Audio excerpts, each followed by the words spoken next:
آپ صلی اللہ علیہ وسلم نے فرمایا، یہ بڑی سخت الفاظ ہیں اور یہی اصل میں حاصل ہیں یہ 5 حدیثیں، جو شخص روزے کی حالت میں بھی جھوٹ بولنا اور برے اعمال کرنا نہ چھوڑے تو اللہ تعالیٰ کو اس کے بھوکا اور پیاسا رہنے کی کوئی پرواہ نہیں ہے۔ یعنی وہ سمجھ رہے ہیں میں بھوکا اور پیاسا ہوں، جھوٹ بھی بول رہا ہے، امانت میں خیانت بھی کر رہا ہے، گناہ بھی اسی طریقے سے کر رہا ہے، اور روزہ ٹھنڈا کرنے کے لیے بےہودہ فلمیں بھی دیکھ رہا ہے، اور جناب فجر کی سحری کرنے کے بعد نماز پڑھ کے آ کے جوئے کے اوپر کرکٹ کھیل رہا ہے روزہ ٹھنڈا کرنے واسطے، تو اللہ تعالیٰ کو کیا پرواہ ہے؟ اللہ تعالیٰ کو تو دھوکہ نہیں دیا جا سکتا۔ 14ویں حدیث سنن دارمی سے ہے، مشکات میں 2014 صحیح سند کے ساتھ۔ آپ صلی اللہ علیہ وسلم نے فرمایا، کتنے ہی روزہ دار ایسے ہیں کہ جنہیں اپنے روزے سے بھوک اور پیاس کے علاوہ کچھ نہیں ملتا، کوئی اجر نہیں ملتا، بس بھوکا پیاسے ہی رہتے ہیں، اور کتنے ہی قیام اللیل کرنے والے ایسے ہیں کہ جنہیں سوائے جاگنے کے کچھ نہیں ملتا، وہ انتظار ہی کرتے ہیں رکوع جدو امام جانا جا کے شامل ہوندے نے، اور باقی اکثر کو تو پتہ ہی نہیں کہ امام کیا پڑھ رہا ہے، وہ تو یہ اس انتظار میں ہوتے ہیں کہ کب یہ جو ہے نا وہ رکوع میں جائے، تو بیچارے ظاہر ہے کہ وہ اپنی نیند ہی قربان کر کے آ رہے ہوتے ہیں۔ اس سے بہتر ہے کہ گھر اپنے جو وہ نوافل پڑھنے پڑھ کے سو جائیں، بجائے یہ کہ آپ تکلیف میں کھڑے ہوں اور قرآن سن کے آپ کو بار بار یہ خیال آ رہا ہو کہ کدے رکوع کس ٹائم جاندہ ہے اور سمجھ بھی نہ آ رہا ہو، تو بہتر ہے پھر گھر میں بیٹھ۔ کتنے ہی قیام کرنے والے ایسے ہیں کہ ان کو جاگنے کے سوا کچھ حاصل نہیں ہوتا، بالکل ایسا ہی ہے۔ 15ویں حدیث بڑی مشہور ہے جامع ترمذی کی، مشکات میں 927۔ آپ صلی اللہ علیہ وآلہ وسلم نے فرمایا، اس شخص کی ناک خاک آلود ہو جائے، یعنی وہ تباہ و برباد ہو جائے، یہ عرب کا محاورہ تھا، جس کے سامنے میرا ذکر ہو اور مجھ پر درود نہ پڑھے، اللہم صلی علی محمد وعلی آل محمد، اور ساتھ ہی دوسری بات ارشاد فرمائی، اس شخص کی ناک خاک آلود ہو جائے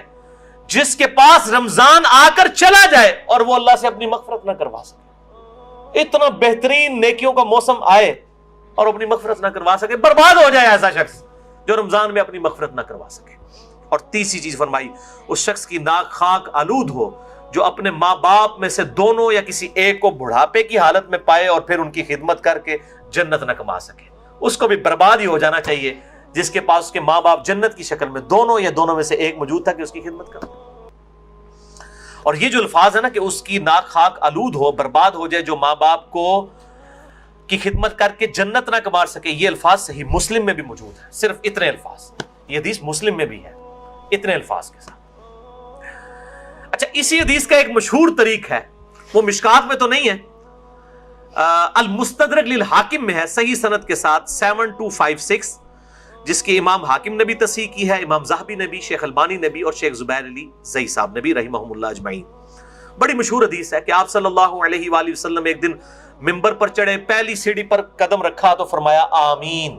پھر دوسری پر رکھا فرمایا آمین، پھر تیسری پر رکھا تو فرمایا آمین۔ صحابہ نے پوچھا آج آپ نے ایسا عمل کیا جو اس سے پہلے کبھی نہیں کیا؟ تو آپ صلی اللہ علیہ وآلہ وسلم نے فرمایا کہ جبرائیل علیہ السلام حاضر خدمت ہوئے تھے اور انہوں نے مجھ سے ریکویسٹ کی کہ میں جو دعا کروں اے اللہ کے محبوب صلی اللہ علیہ وآلہ وسلم آپ اس پہ مہر ثبت کریں آمین کہہ کر۔ تو جبرائیل نے پہلی دعا کی کہ برباد ہو جائے وہ شخص جس کے سامنے میرا ذکر ہو اور وہ مجھ پر درود نہ پڑھے، اللہم صلی علی محمد وعلی آل محمد۔ تو میں نے کہا آمین، برباد ہو جائے واقعی۔ دوسری بات، اس میں ترتیب ذرا ڈیفرنٹ ہے، دوسری ترتیب جو ہے اس میں دوسرے والی الفاظ ڈیفرنٹ ہے، اس میں الفاظ ہیں دوسرے، برباد ہو جائے وہ شخص کہ جس کو ماں باپ دونوں یا دونوں میں سے کوئی ایک بڑھاپے کی حالت میں ملے اور وہ ان کی خدمت کر کے جنت نہ کما سکے، تو میں نے کہا آمین، برباد ہو جائے ایسا شخص۔ اور تیسرا انہوں نے کہا کہ جو رمضان کا مہینہ پائے اور اپنی مغفرت نہ کروا سکے ایسا شخص بھی برباد ہو جائے، تو میں محمد صلی اللہ علیہ وآلہ وسلم میں نے مہر ثبت کر دی کہ واقعی وہ برباد ہو جائے، والعیاذ باللہ تعالی۔ تو میرے بھائیوں بڑے پیشن کے ساتھ اس دفعہ رمضان کو اس نیت سے گزاریں کہ انشاءاللہ اس میں ہم نے اپنی مغفرت کروانی ہے انشاءاللہ تعالی۔ سیکنڈ لاسٹ حدیث 16ویں، مسند احمد سے، المستدرک للحاکم سے، شعب الایمان امام بیہقی کی کتاب سے، اور مشکات میں اس کا نمبر ہے 1963۔ آپ صلی اللہ علیہ وآلہ وسلم نے فرمایا قیامت کے دن روزہ اور قرآن دونوں شفاعت کریں گے، اللہ کے حضور سفارش کریں گے۔ روزہ کہے گا اے میرے رب، میں نے اس کو دن بھر کھانے پینے اور خواہشات نفسانی سے روکا رکھا، اے اللہ اس کے متعلق میری شفاعت قبول کر اسے بخش دے۔ اور قرآن کہے گا اے اللہ میں نے اس کو رات کے وقت نیند سے روک کے رکھا قیام اللیل میں، یہ مجھے سنتا رہا،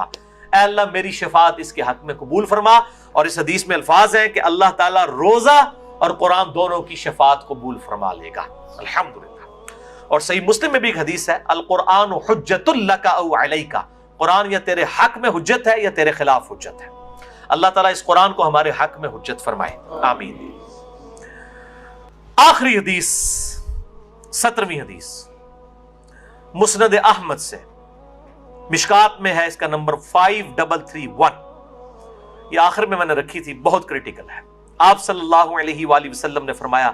جس شخص نے دکھلاوے کے لیے نماز پڑھی اس نے شرک کیا، جس نے دکھلاوے کے لیے روزہ رکھا اس نے شرک کیا، اور جس نے دکھلاوے کے لیے اللہ کی راہ میں صدقہ کیا اس نے شرک کیا، والعیاذ باللہ تعالی۔ یعنی روزہ بھی تبھی قبول ہے جب اللہ کے لیے رکھا جائے۔ اکثر لوگ بڑے فخریہ کہہ رہے ہوتے ہیں میرا تو آج 8 پیارا روزہ ہے، فخریہ بتا رہے ہوتے ہیں، بھئی آپ نے اللہ کے لیے رکھا ہے، لوگوں کو جاگے کیوں اناؤنسمنٹ کر رہے ہیں؟ اللہ کے لیے روزہ ہونا چاہیے۔ اخلاص نہیں ہوگا، اللہ کے لیے پروٹوکول نہیں ہوگا تو اس روزے کا کوئی فائدہ نہیں ہے۔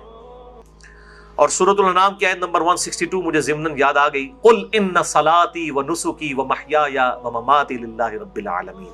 اے محبوب صلی اللہ علیہ وآلہ وسلم، آپ اللہ کے حضور عرض کیجئے اور اپنی عوام کو بھی بتا دیں، اپنی امت کو بھی، بے شک میری نماز، میری قربانی، میرا جینا، میرا مرنا، سب کچھ میرے اللہ کے لیے ہے جو سارے جہانوں کا پالنے والا ہے۔ اللہ کے لیے مخلص ہو جائیں، اخلاص شو کرنے والے، تب یہ اعمال اللہ تعالیٰ کی بارگاہ میں قبول ہیں۔ تو یہ 17 صحیح الاسناد احادیث مکمل ہوئیں۔ اب جو فقہی احکام و مسائل ہیں وہ انشاءاللہ میں اگلی دفعہ 70 کے قریب احکام و مسائل ڈسکس کروں گا انشاءاللہ تعالیٰ۔ آج والا مسئلہ نمبر 53A ہے، اگلی دفعہ انشاءاللہ نیو 53B ہوگا۔ اللہ تعالیٰ سے دعا ہے جو حق بات میں نے کہی اللہ تعالیٰ ہمارے دلوں میں راسخ فرمائے، اگر جذبات میں میرے منہ سے کوئی غلط بات نکل گئی تو اللہ تعالیٰ ہمارے دلوں سے ہی معاف کر دے، ہمیں کتاب و سنت کی تعلیمات پر عمل کر کے دوسرے بھائیوں تک پہنچانے کی توفیق عطا فرمائے۔ سبحانک اللہم و بحمدک، اشہد ان لا الہ الا انت، استغفرک و اتوب الیک، وما علینا الا البلاغ المبین۔ جزاکم اللہ خیرا۔